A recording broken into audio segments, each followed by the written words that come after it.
It's Al-Fatih, and I'm live from Galilee.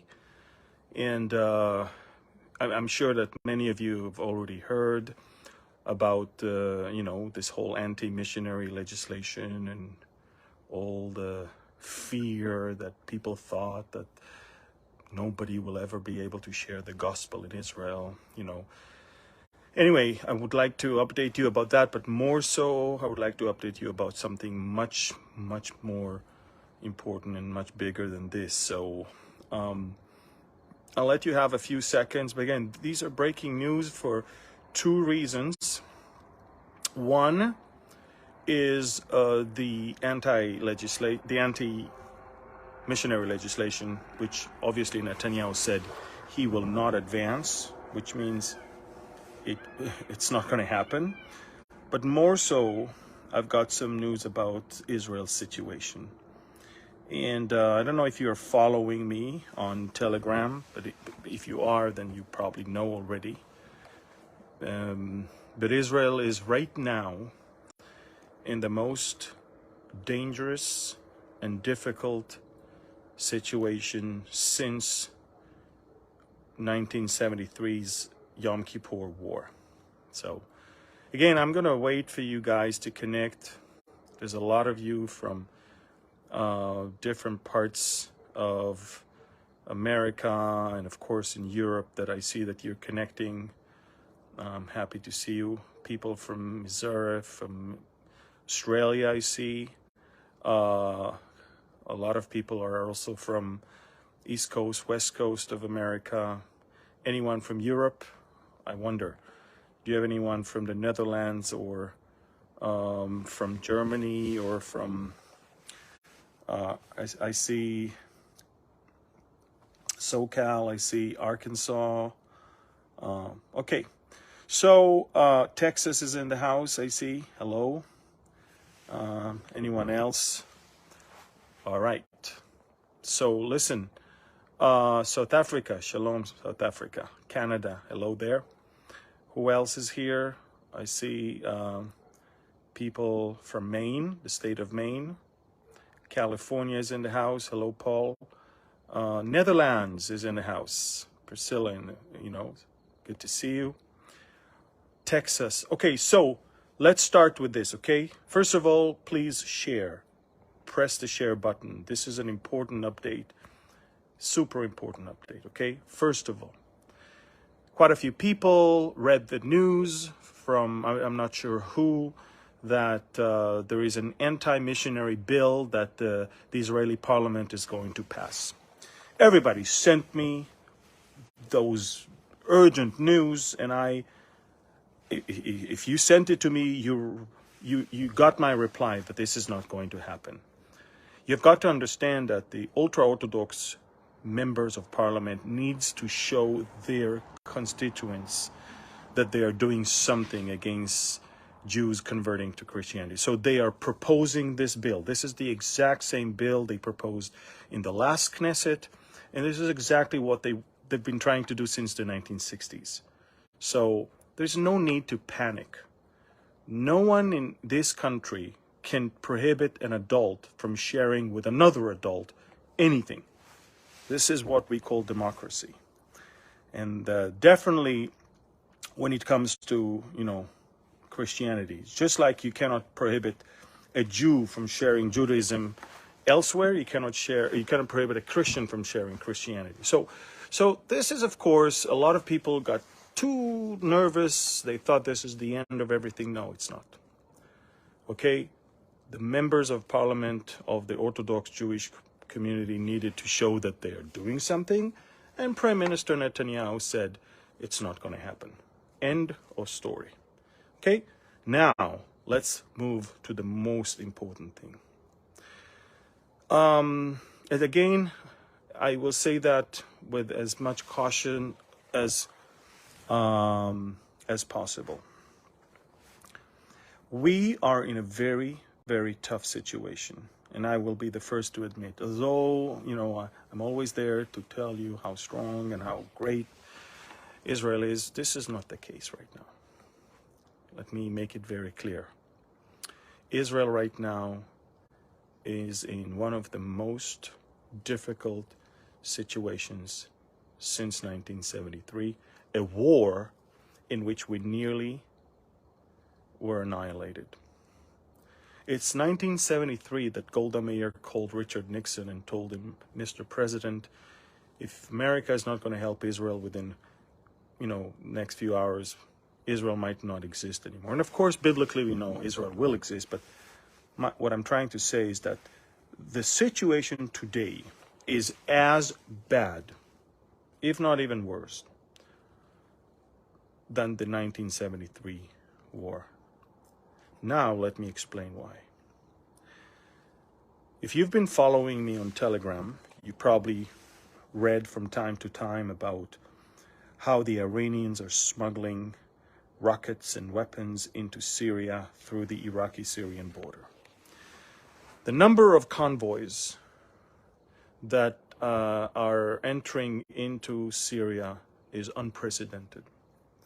The number of Revolutionary Guards, seniors, unprecedented, that are entering. The number of, I'm sorry, but there's a problem of internet connection here. The number of terrorists meeting and plotting against us in Lebanon, in Syria, in Yemen, and of course in Tehran, and in Gaza is unprecedented. Israel is having 3 vectors that are right now working against it. Okay, let me try now to return. Okay, so 3 vectors. One is the global vector, the alliance between the Russians, the Chinese, the Saudis, and the Iranians give Iran the legitimacy and the acceptance. Iran is no longer outcast, is no longer something everybody wants to run away from. Everybody's now running towards the Iranians. That's the first thing. The second thing is the regional vector. All the proxies all around us are arming themselves to their teeth, and they're emboldened by what they see in Israel, and that's the third vector. We've never seen so much weakness projected by the left, Israeli leftists, those liberals that are saying, if Netanyahu is in power and if the judicial reform will pass, that will make Israel a dictatorship. Therefore, we're not going to serve in the military and we're not going to volunteer for our reserve duty. Israel's military is based on the reservists. And when the Iranians and the Hezbollah and Hamas and Houthis, when they're all listening to these voices and they see that we're falling apart from within, these are like hyenas that are surrounding a limping lion, thinking when will be the best time to jump and bite.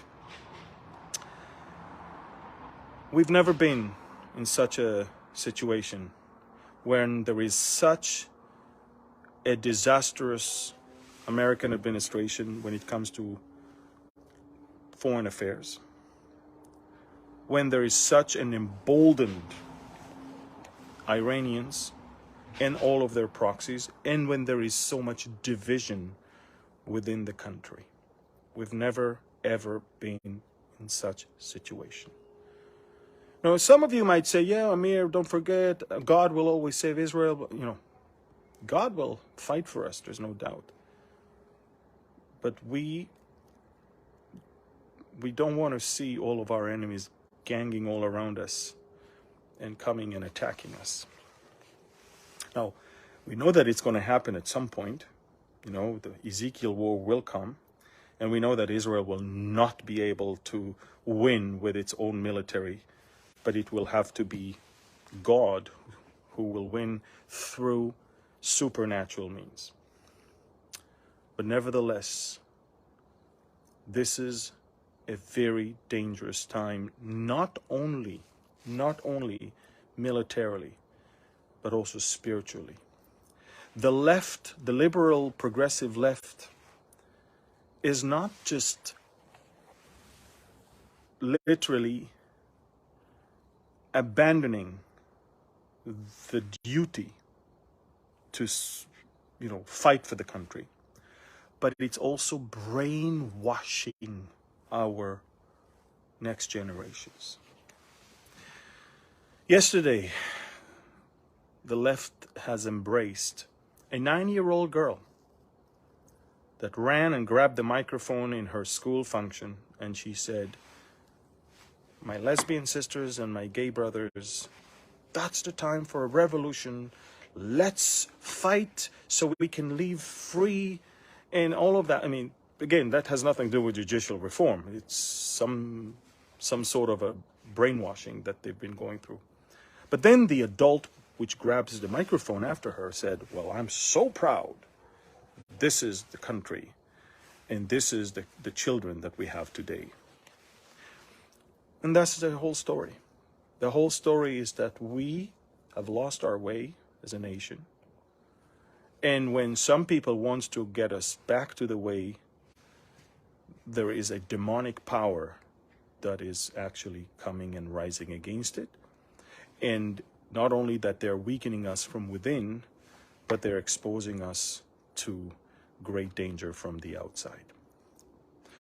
I want to tell you, folks, there's an attack, even within Israel, on so much. Even within the body of Christ, there's an attack on the marriage, attack on literally everything. And there is attack also all around the world on aspects such as believing that Israel is the fig tree, believing in the soon rapture of the church, believing in the blessed hope. Everything good, everything that is biblical is under attack right now.